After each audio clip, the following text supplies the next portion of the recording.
Vamos a ver qué saben ustedes, qué información tienen para saber qué tanto profundizan, porque si lo conocen, vamos rápido. Se encuentra regulado por la ley 100, Es profesor. un fondo común, ¿y qué más? Regulado por la ley 100 del 93. Sí, lo regula la ley 100, ¿qué más? Se administra por pensiones. Que antes era el Seguro Social, que ya les dije que... ¿Cuándo fue que nació el Seguro Social? 1967.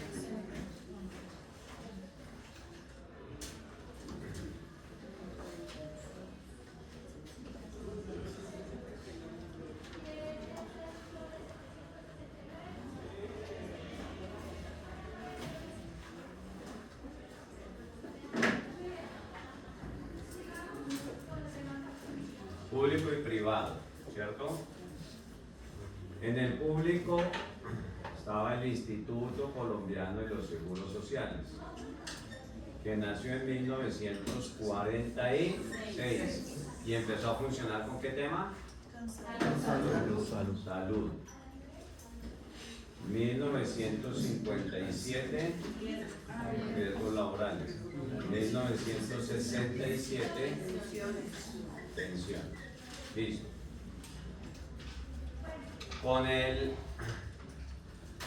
Con la adopción del modelo bismarckiano, el modelo alemán, entonces ese sistema funciona de manera piramidal.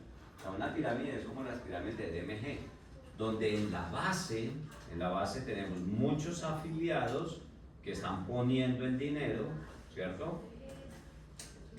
En la medida de las cotizaciones, y en la punta tenemos los pensionados. Entonces aquí están las pensiones y aquí están los afiliados que cotizan. Recuerda que este sistema alemán se basa en las cotizaciones, la base es la cotización, ¿verdad?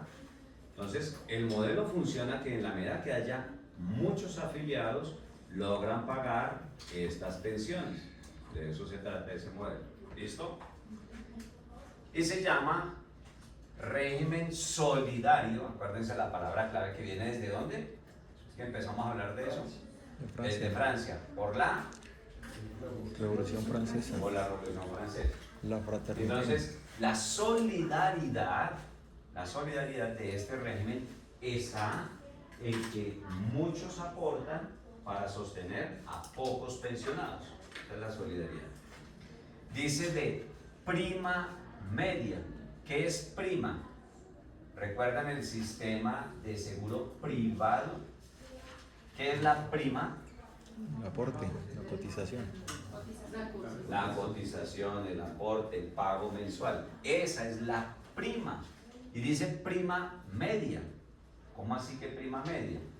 En el modelo de seguro privado, yo les dije, sí, muy rápidamente, que si yo iba a asegurar una moto en Bogotá, la prima, es decir, el pago, ¿es muy alto o es muy bajito? Es alto. ¿Por qué? Por riesgo. Porque hay mucho riesgo, ¿ya? En cambio, si voy a comprar un seguro de terremoto, será muy alto o más bien bajito, más bien bajo. Pero si ese seguro de terremoto lo voy a comprar en Japón, ¿será alto o bajo? Alto, más alto, por la probabilidad de que ocurra.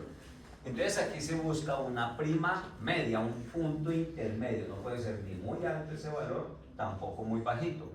Que inclusive les dije, cuando nació en 1946, nos indicaron cuál debía ser ese porcentaje. ¿Lo recuerdan?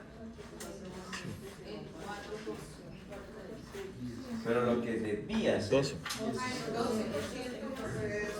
propusieron que debía ser el 12% en ese momento, ¿sí?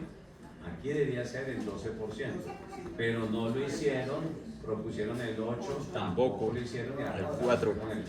O sea, arrancamos mal, ¿sí? Arrancamos por debajo. Debe. Entonces esa prima media, que es la cotización, yo voy a cotizar, ¿hoy está en cuánto? 16%. Listo, ese es el valor promedio que debo pagar. Y luego dice con prestación definida. ¿Qué es la prestación? El beneficio. ¿Y cuál es el beneficio? Que me da el sistema de pensiones. La pensión. ¿Y cuáles pensiones me da? Vejez, invalidez, sobrevivencia. Las 3 pensiones. Vejez, invalidez, por muerte, y también me da algo cuando hay muerte, que es auxilio funerario. El auxilio funerario. ¿Listo? Entonces, cotizo el 16 y la pensión, que es la prestación que me va a dar, como dice que es, mire la palabra prestación, definida. Definida quiere decir que yo logro identificar un valor, un porcentaje específico. Se traduce en términos porcentuales. ¿Sí? Esa pensión definida, como teníamos muchos regímenes especiales, ¿se acuerdan?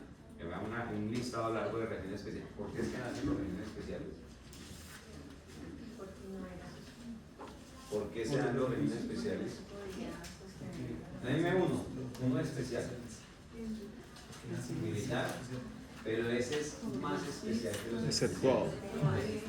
Uno especial. Mira, presidente. Rama, la judicial. Exceptuado. Mírame. Magisterio. Mírame, sí, Con sueño por eso no tiene la culpa. ¿Quién la trasnocharon, doctora? ¿La trasnocharon, doctora? que son de los más especiales de los especiales. Sí, pero no, uno especial. Dormimos las dos. La rama judicial. Los trabajadores de los municipios y los departamentos. Pero ¿por qué hay tantos regímenes especiales? ¿Por qué? Fueron los primeros que crearon. Creando su propia caja. Entonces, como cada entidad tenía su propia caja, sus propias condiciones y sus propias exigencias, esa prestación definida, que es el valor de la pensión, oscilaba en el 90% para unos, 85% para otros, 75% que era lo más usual, ¿verdad? 65%, etcétera, etcétera. Tenía muchas variables. Lo que queremos y lo que viene a ser ley 100 es modificar ese porcentaje y va a plantearlo en el 65%. ¿Listo? Pero Alvarito Uribe lo modifica. Cada reforma pensional que busca hacer, aumentar o disminuir la pensión. Disminuir. Ya cerrar porque grito duro y se le escucha ya y lo mismo. Alvarito Uribe va a disminuir la pensión, entonces crea una fórmula, ahorita la vamos a trabajar, que es bajar este valor del 65, lo va a bajar de manera progresiva, ¿cierto? Una escalerita, y me puede llevar hasta el 55%, lo que va a hacer. Ahora no sé si lo hicieron con Rocío, pero ahora vamos a hacer más adelante un ejercicio para el día de liquidación de la pensión. Bueno, muy bien. Entonces, ahí vamos entendiendo. Fondo común, cotizan todos, salen las pensiones. ¿Listo? Y ya explicamos las características. Ahora, el fondo privado, ¿cómo funciona? Ese sí es más fácil. El de ahorro. El de ahorro individual, ¿cómo es? Voy ahorrando y cuando ya no voy a pensionar, y cuando ya no voy a pensionar,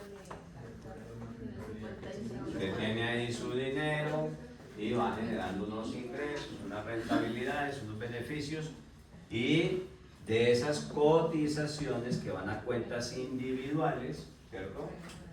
Va a salir la pensión si logró usted cumplir la condición. ¿Se acuerda que hay una condición?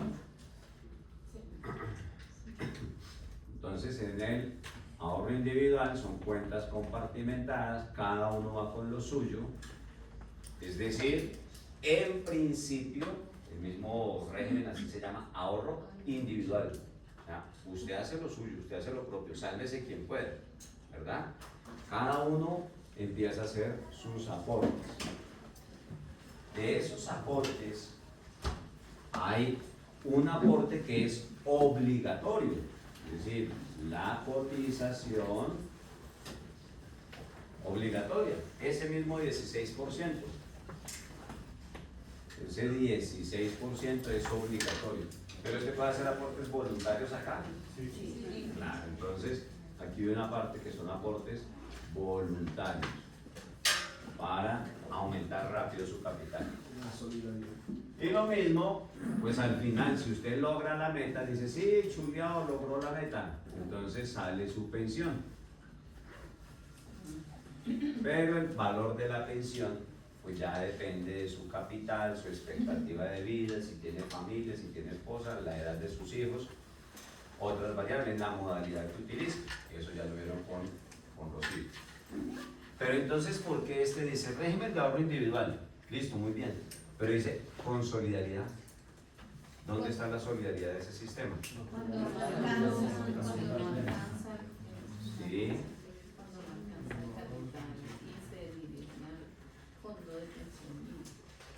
Cuando no le alcanza el dinero al ciudadano. ¿Qué pasa cuando no le alcanza la plática que ahorró?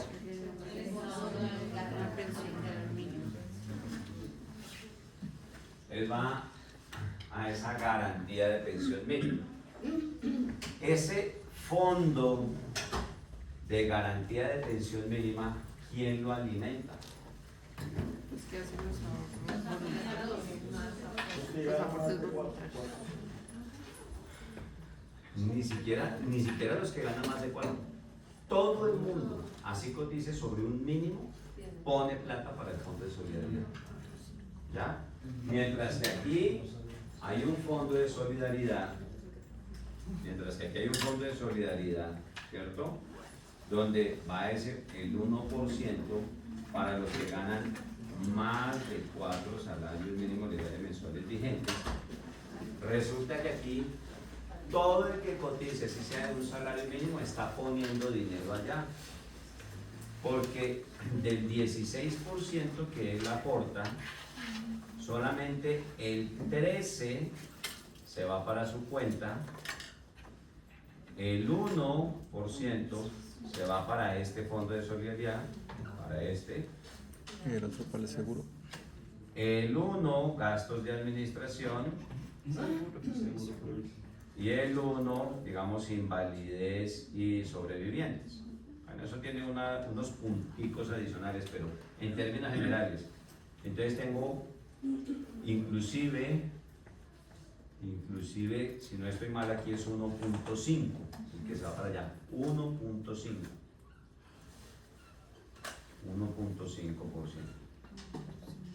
Entonces, mira que ese fondo que viene a ser la parte solidaria del ahorro individual es un fondo financiado por los mismos afiliados, no por el Estado y no por la administradora de fondos de pensiones. O sea, no es plata de la AFP.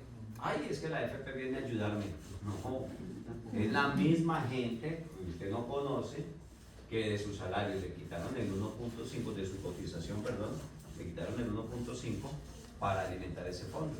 O sea, la solidaridad es entre ellos mismos, ¿okay? No es dinero del administrador. Bueno, muy bien. Teniendo más o menos claro eso,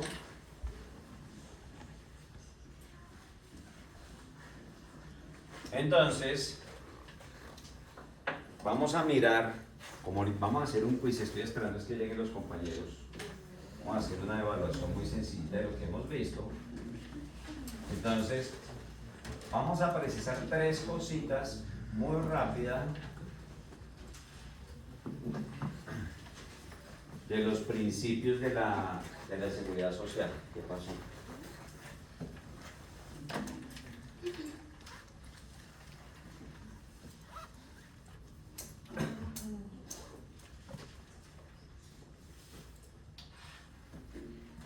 Listo, entonces voy a hablar de la naturaleza de la seguridad social 5 o 7 minutos mientras llegan los compañeros para hacer el ejercicio. Y esto lo voy a preguntar, entonces por lo mismo les doy la información. Mire que los derechos humanos académicamente, dice clasificación académica de los derechos humanos, se dividen en 4 generaciones o 4 grupos: primera, segunda, tercera y cuarta generación. Digo clasificación académica porque pues hoy los que son expertos en derechos humanos dicen los derechos humanos todos forman parte de un solo bloque, de un solo núcleo. ¿Listo? Hoy. Pero antes no fue así, no ocurrió de esa manera, se fueron creando lentamente. Y voy a hablar de esto es para que ubiquemos la seguridad social. ¿Dónde está la seguridad social? ¿A qué grupo de derechos humanos pertenece? Entonces, si me devuelvo un ratico a lo de la historia que vimos ayer, la primera generación de derechos son los derechos civiles y políticos, que están pensando en el individuo. Mire aquí, individuo, piensan en la persona. Ese es el primer grupo. Eso va a surgir y se va a empezar a trabajar inclusive antes de la Revolución Francesa. Antes, mucho antes de la Revolución Francesa, ya se venía hablando de la importancia de reconocer unos derechos al ciudadano, a la persona. En Colombia eso ya lo estábamos pensando y era la revolución de los comuneros. Acuérdense, en el esclavismo, la gente estaba mamada del esclavismo y se pensaba si los esclavos eran realmente personas o no, ¿verdad? Y eso todavía lo consideraron, o sea, tuvieron que analizar si el esclavo era una persona, era un ser humano. Pues por supuesto que años después se le empieza a reconocer la calidad de ser humano al esclavo y hay que entonces darle unos beneficios, unos reconocimientos. Que ¿cuáles son esos derechos civiles y políticos? Principalmente lo que tiene que ver con las libertades. Libertades. La libertad de pensamiento, libertad de expresión, libertad de locomoción, la que usted puede ir a su casa, volver, salir del centro comercial, hacer compras, viajar, todos, libertad de locomoción, libertad de credo político, libertad de creencias religiosas, todas las libertades humanas. Y se acuerda que eso en la Revolución Francesa fue lo que vinieron a pelear, mis libertades. Aquí escribí la libertad. Es un paquete grande de 5 libertades: expresión, pensamiento, locomoción, credo político, o más bien afiliación política y creencias religiosas. Todo el paquete de las libertades. Y otro, por supuesto, el derecho a la vida, y ahí pegadito la dignidad humana. La vida, pero no solo que yo pueda vivir, porque un esclavo vivía, ¿sí o no? El esclavo vive, pero ¿en qué condiciones vive? Unas condiciones deplorables. Entonces, la dignidad humana, o sea, yo quiero vivir, pero en condiciones de respeto. Ese paquete es el de la primera generación. Lo fortalece la Declaración de los Derechos del Hombre de la Revolución Francesa. En nuestra Constitución Política Colombiana, esos derechos que el mundo reconoce a los ciudadanos están en un capítulo que nosotros lo llamamos derechos fundamentales. Que busca la Constitución, tiene capítulos y hay uno que dice derechos fundamentales, van del 11 al 41. Derecho a tener una familia, derecho a tener un nombre, ¿sí? Y las acciones que protegen esos derechos son la tutela, el habeas corpus y el habeas data. Son acciones que están en la Constitución Política para respetar, para garantizar esos derechos. ¿Cómo así que el habeas corpus? ¿Qué es el habeas corpus? Compañeros, ¿qué es el habeas corpus? Los que son abogados.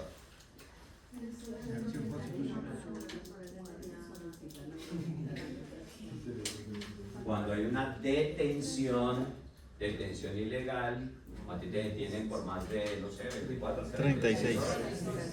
¿Cuántas? 36. 36 horas. Entonces, si te detienen por más de 36 horas sin una razón, sin una orden judicial, se activa el habeas corpus porque dice que está detenido ilegalmente, lo tienen que liberar. Derecho a la libertad de locomoción. ¿Y el habeas data qué es? De la información, de los datos y demás. Oiga, hablando de datos, ¿Diligenciaron ayer el instructivo de asistencia?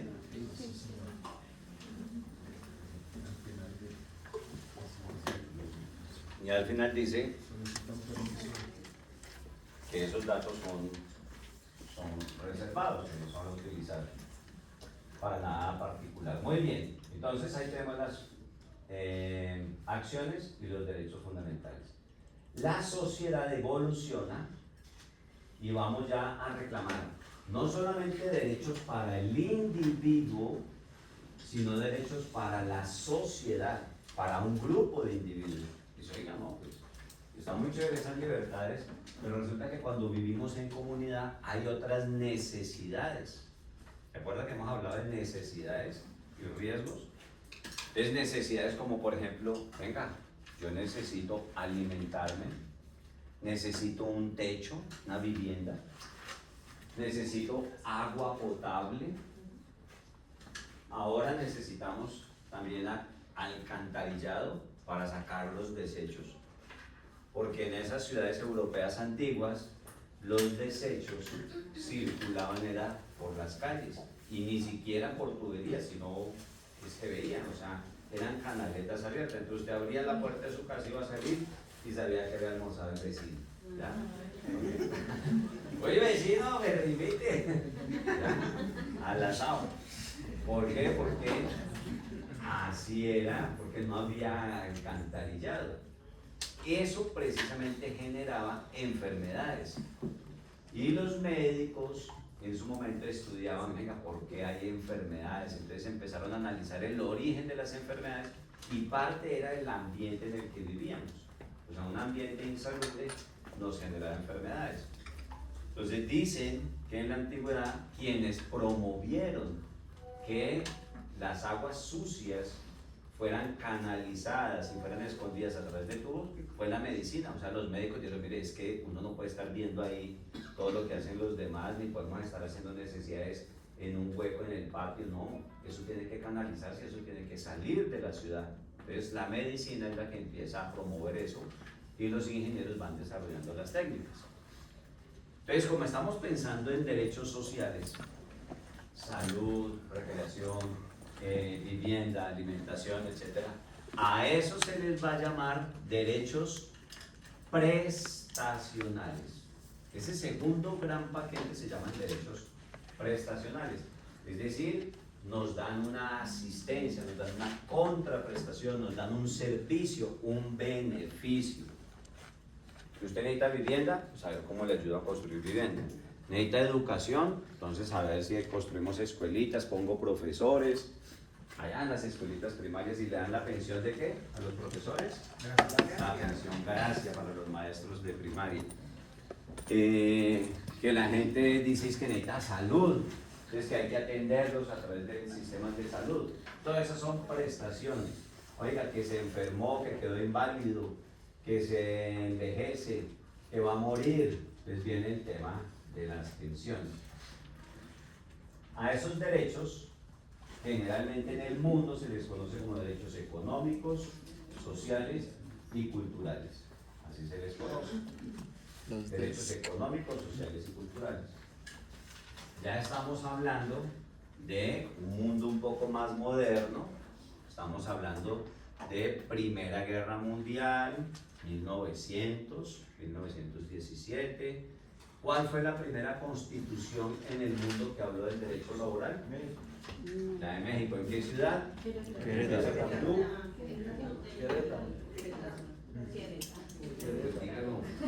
Yo solamente tengo oídos para ti. Querétaro, la constitución de Querétaro. Pero en 1917 ocurrió otra situación importante en el mundo, antes de que termine la Primera Guerra Mundial. ¿Qué hecho importante ocurrió en el mundo por los trabajadores antes de la finalización de la Primera Guerra Mundial? ¿Y qué es eso? ¿En dónde? ¿En dónde? Rusia. ¿En qué país? En Rusia, en la Unión de las Repúblicas Socialistas de Pueblo. Bien, en Rusia. La Revolución Bolchevique. Entonces, en esa época estamos construyendo estos derechos sociales, prestacionales. Deme luz, deme agua, deme alcantarillado, deme educación, deme salud. ¿Listo? En nuestra constitución política hay un capítulo que se llama Derechos Económicos, Sociales y Culturales, artículo 42 al 77. ¿Qué acciones tenemos para garantizarlos? Acción de grupo y acción de cumplimiento. ¿Por qué cumplimiento? Le obligo al Estado a que cumpla con esos deberes. ¿Qué hubo, hermano? La casa para la gente, la educación, el acueducto, el alcantarillado, el saneamiento básico, la salud. Entonces, ya le empiezo a exigir al Estado que cumpla. Todavía no.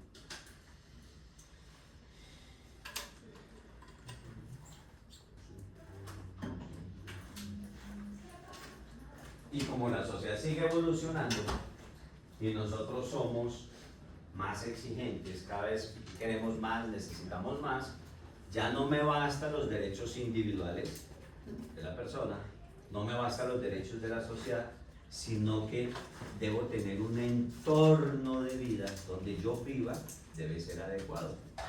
El aire que respiro, el agua que consumo, la naturaleza a la que yo accedo. Entonces, el medio ambiente. Resulta que el medio ambiente también empieza a tener importancia porque es el lugar donde yo estoy viviendo y por eso tenemos derechos de tercera generación, se denominan derechos colectivos y del medio ambiente. Oiga, que están contaminando el río, eso me va a afectar. Mire que el aire que respiramos está mal. ¿De qué alertas hay sobre la medición del aire? Si existe, ¿han visto algo en noticias que alerta por contaminación del aire? Entonces, ocurre mucho en Medellín, pues lo escucho yo mucho en las noticias, porque como Medellín es una olla, es una ollita que está en la parte de abajo y alrededor hay montañas, ¿verdad? Entonces el aire malo, la contaminación vehicular y las industrias no sale rápido, porque es una olla que está tapada, ¿cierto? Entonces es más difícil. Aquí como estamos en una llanura, una planicie, entonces el aire corre un poco más rápido.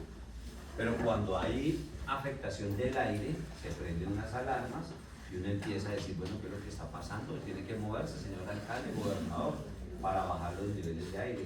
Entonces nos obligan a que le pongamos a las motos, a los vehículos, a las fábricas, filtros de aire. Es más, la revisión tecnomecánica, y lo puede detener a usted, venga cómo está contaminando usted el aire, porque estamos cuidando el ambiente, el agua, la naturaleza. Ustedes hicieron en Semana Santa, de pronto no han visto, muy pocos, que en Semana Santa salía uno con los ramitos de palma, de palma de cera, bueno, no sé qué, había una palma especial, las espigas, etcétera, etcétera, ¿verdad? Que todo eso eran tradiciones, pues, católicas y generaba una destrucción de la naturaleza. Ahora eso está prohibido, ¿ya? En Navidad yo iba con mi papá y salíamos por acá, a los bosques cercanos, y uno era con machete y a cortar un árbol para llevarse a la casa, y meterle una caneta con tierra de piedra, ese era el arbolito de Navidad. Ahora hago usted eso y pues, terrible. Entonces, ya después fuimos cogiendo conciencia y ya no cortaba uno el árbol, sino que era un chamisito seco. Entonces busque un chamizo, una rama, un tronco, y ese chamisito seco era el arbolito de Navidad. Ahora lo compramos de plástico, o de luces LED y todos los que ustedes tienen que son ahí, el árbol que baila y se mueve sobre todo electrónico. Muy bien. Eso es cuidado del medio ambiente. Entonces la naturaleza y la sociedad va cambiando y si hay un momentico debemos tener atención. Acciones populares. ¿Por qué? Porque afectan a toda la comunidad. Son las acciones populares. El mundo sigue evolucionando. Estamos ahora en la era del internet, las comunicaciones, la inteligencia artificial y viene lo que es la cuarta generación, derecho a la información y la comunicación. Entonces yo debo tener derecho a estar informado, a poderme comunicar. ¿Y qué hacen las naciones para restringir la información? Es que imagínense, el peligro tan berraco personas informadas como ustedes, ¿cierto? Las personas que aprendan, que conozcan, pueden tomar el conocimiento para hacer cambios en la sociedad. Y si se comunican entre ustedes, ¿qué tal que ustedes digan, no, mire, ese sistema pensional no sirve, mire lo que están haciendo, empiezan a comunicarse, me pueden tumbar el gobierno, lo que pasó en Alemania, en Rusia, en muchos países. Entonces, cuando yo no quiero que las personas estén informadas y comunicadas, corto las comunicaciones, lo que está ocurriendo en Venezuela, ¿cierto? Todo modelo antidemocrático corta, restringe las comunicaciones. Pues les cuento que lastimosamente en nuestra constitución política no tenemos un capítulo que proteja la información y la comunicación, un capítulo especial. ¿Por qué no? Porque esta cuarta generación es relativamente reciente, de los últimos 20 años. Y nuestra constitución es del año 91, ¿sí? Entonces, lleva más de 30 años la constitución política. Como cuando surgió la constitución del 91, solamente estábamos en esto, y esto no era importante, pues no está ahí consagrada como tal. Acudimos a un par de artículos, la libertad de prensa, los documentos públicos que después de un tiempo se deben presentar ante la sociedad, y el manejo del espectro electromagnético, o sea, la venta de permisos para las comunicaciones. Y lo mismo, aquí manejaríamos una acción popular porque no tenemos una acción específica para la comunicación y la información, pues lo que tenga que ver con el periodismo, ¿no? La libertad de prensa, que es para la libertad de estar informados. Muy bien, y ahí vamos. Luego vendrán otros derechos porque la sociedad seguirá evolucionando. En 50 años seguro aquí habrá otro capítulo, y si yo estoy todavía dando clase me toca cambiar la diapositiva en 50 años, ¿cierto? No sé, el derecho a la inteligencia artificial, el derecho a disfrutar de la inteligencia artificial, el derecho a viajar a la luna. Alguna vaina aparecerá aquí distinta. Muy bien. Ubiquemos entonces ahora la seguridad social. ¿Dónde está? Primera, segunda, tercera, cuarta. Primera, fundamentales. Primera. ¿Dónde está la seguridad social? Primera, ya está considerado. Segunda. Primera generación. Segunda y primera. Y la experta en el tema nos dice primera. Muy bien. La seguridad social está en segunda generación. Es un derecho prestacional. Así nació en segunda generación. Nació en Alemania, se desarrolló en Inglaterra, lo que ya vimos. Es segunda generación, es una forma de satisfacer necesidades, de prestarle a usted unos servicios. Pero ustedes me dicen, no, profe, está mal porque nosotros ya vimos en otras clases que la salud es un derecho fundamental. A mí me pusieron a leer una tutela y decía que el pago de la pensión es fundamental. Y vimos una serie de situaciones. Es que es lo que ha pasado. Lo que pasa es que el derecho no es estático, el derecho se mueve, va evolucionando.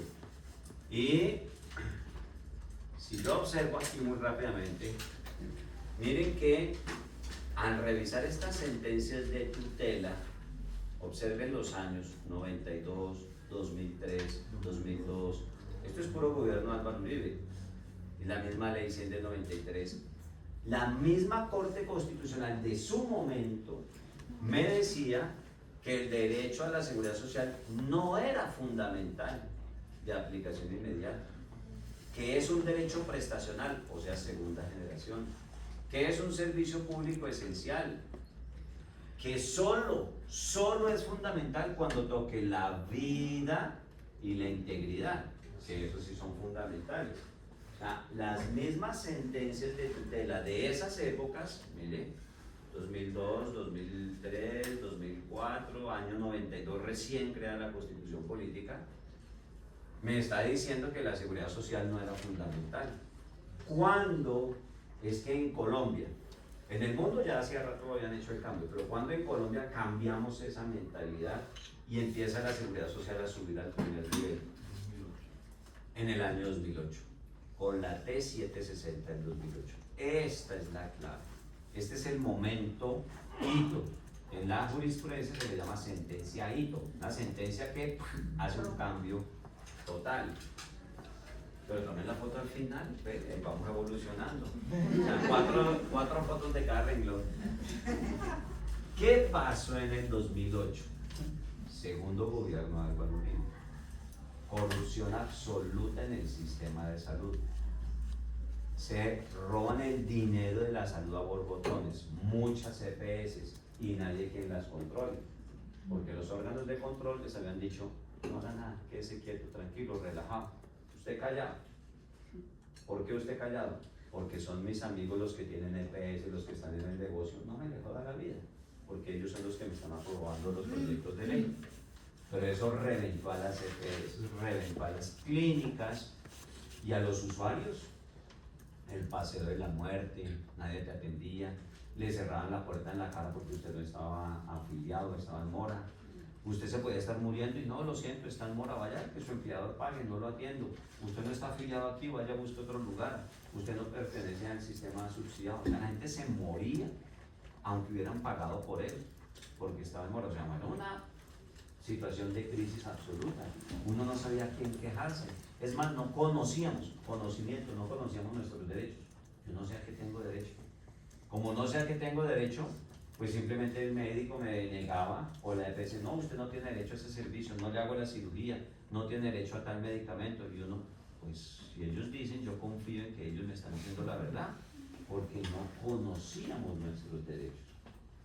Entonces esa situación de crisis en materia de salud promovió que EPS, clínicas y ciudadanos presentaron muchas acciones de tutela. Entonces la Corte recibía tutelas y pues resolvía unas que otras, pero después dijeron, no, venga, esto es una situación sistemática, estamos recibiendo muchas tutelas, vamos a acumularlas. Entonces recibieron de ciudadanos, de clínicas pidiendo que le pagaran, de EPS diciendo que el sistema no está funcionando adecuadamente. Y la Corte Constitucional revisa todo, hace como un análisis del sistema de salud y en esa sentencia dice, mire, entiendo que los derechos fundamentales son la vida y la integridad. Vida e integridad. Entiendo que aquí están pidiendo pañales, que están pidiendo que le den la cita rápido, están pidiendo que manden el bono del dinero. Entiendo que si estás en mora no te atienden. Eso no es vida e integridad. Pero cuando yo observo eso, como Corte Constitucional, me doy cuenta que si a ti no te dan los pañales, te afectan la dignidad. Si a usted no le dan la cita rápido, se puede enfermar más. Si a usted no le dan el medicamento, su enfermedad evoluciona y su estilo de vida se deteriora. Si usted tiene un problema en un formulario de afiliación, es decir, todos los temas administrativos y demás, también afectan la vida y la integridad al final. Entonces la Corte dijo que el derecho a la salud y su parte administrativa, digamos el sistema de salud, era fundamental. Entonces en esta sentencia la Corte utiliza el concepto de la salud integral, no solamente la salud personal, sino la salud integral como un derecho fundamental. Y dice, sí señor, la salud es fundamental.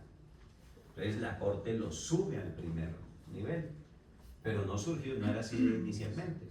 ¿Estamos? Entonces fue esa sentencia.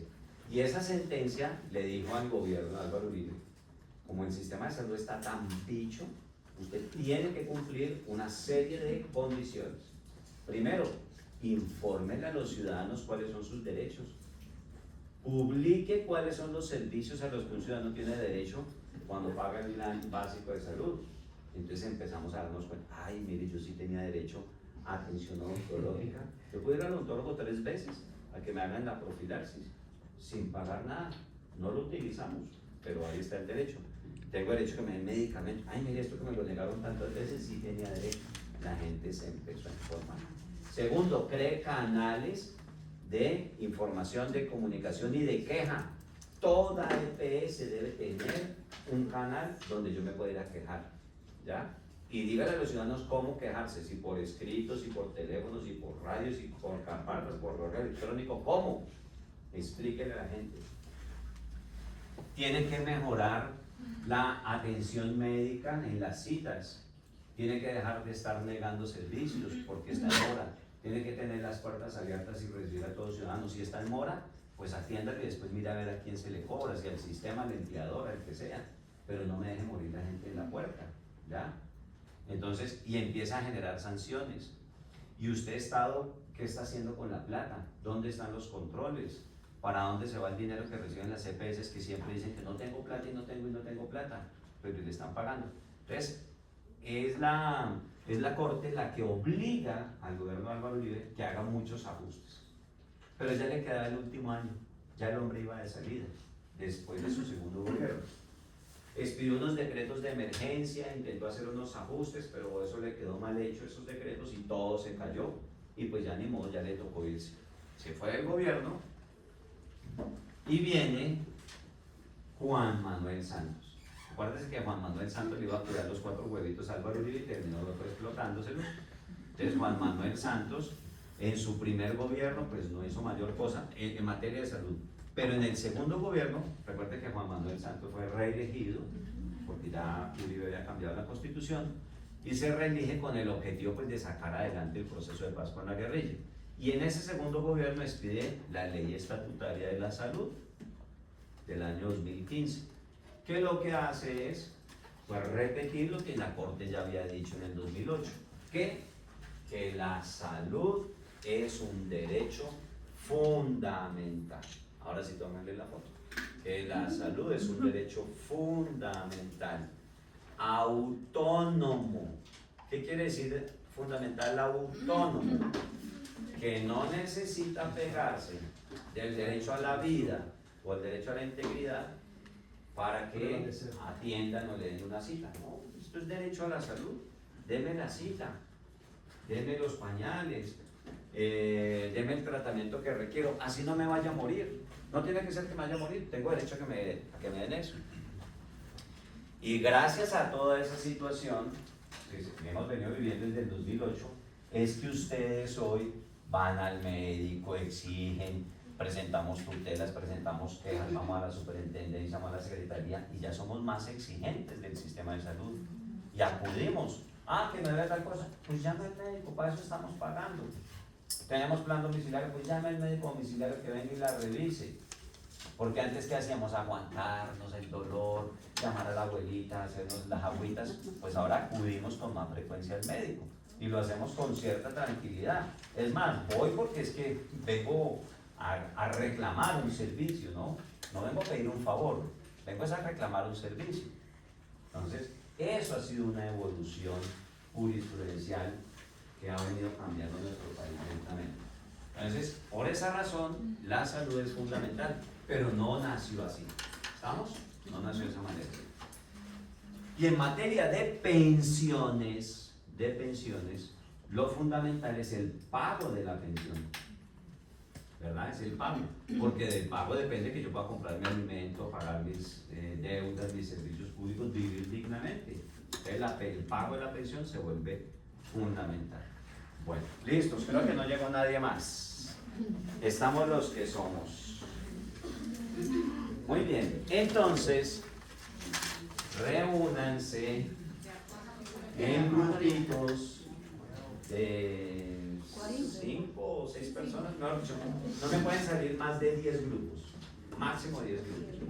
¿Cuántos somos en el salón? Es grupos de 5, ¿vale?